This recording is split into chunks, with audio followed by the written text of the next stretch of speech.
pwede po bang ihinto ang government-mandated contribution ng isang employee kapag ito ay nagkasakit ng medyo matagal? Salamat po. Ang problema kasi yung government mandated na contribution mo kasi, they are already withheld at source. Ibig sabihin, bago mo matanggap ang sweldo mo, kadalasan niyan ay dapat inaawas or binabawas na. Hindi ba? Ngayon, kung ikay nagtatrabaho naman sa pribado, halimbawa yung SSS mo, ang problema niyan, manganganib naman ng iyong employer kapag hindi siya nag-remit ng iyong contribution dahil meron tayong batas, ano yung SSS law, na krimen ang hindi pagre-remit. So, ibig ko sabihin, kinakailangan updated ka sa mga pagre-remit na ito sapagkat ang mga remittances na po na ito, ang tawag dyan ay premium. Ngayon yung premium na yan yung bayad mo para ikaw ay makover at makakuha ka ng pera pag nag-retire ka na. Kung yan naman ay PhilHealth, yan naman ay premium para kung nagkasakit ka, ay maaaring covered ka. Ngayon kung may sakit ka talaga, hindi huto binabawas automatically. Wala hong batas na nagsasabi niyan.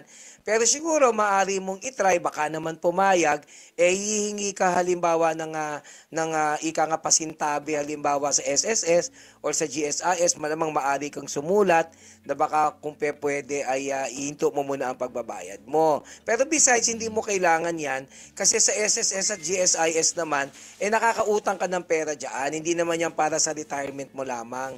At kung ikaw naman ay may sakit, ikaw naman ay malilibre sa PhilHealth. So, yun ang mga point ko. Kasi yung mga premium po, yan ang kailangang bayaran mo para makover ka. Kasi lalo na ang insurance, kagaya ng PhilHealth, alam mo, under Section 77 po of the Insurance Code, ang kontrata po ng insurance ay nagiging epektibo pag nagbayad ka lang ng premium. Meron silang tinatawag na cash and carry principle.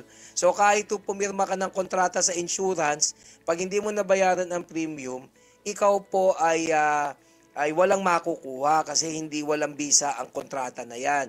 Kasi sabi po ng Korte Suprema, ang insurance po would involve a risk distributing device. Ano ibig ko sabihin?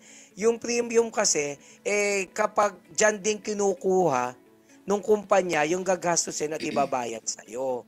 So ganito yung nangyayari halimbawa sa GSIS, sa SSS, yung mga pinambabayad sa inyo, kinukuha din doon sa contribution ninyo. Bagamat merong ayuda or subsidy ang gobyerno, hindi ba? So kaya po ganyan ang paglalaro niyan. So hindi po yan talaga nababawas. Unless, baka po payagan kayo ni GSIS, hindi ko pa naman po na-try, pwede nyo pong magbaka sakali na humingi kayo ng pasintabi na baka pwedeng isuspindi muna ang pagbabayad, hindi ko alam kung papayagan yun.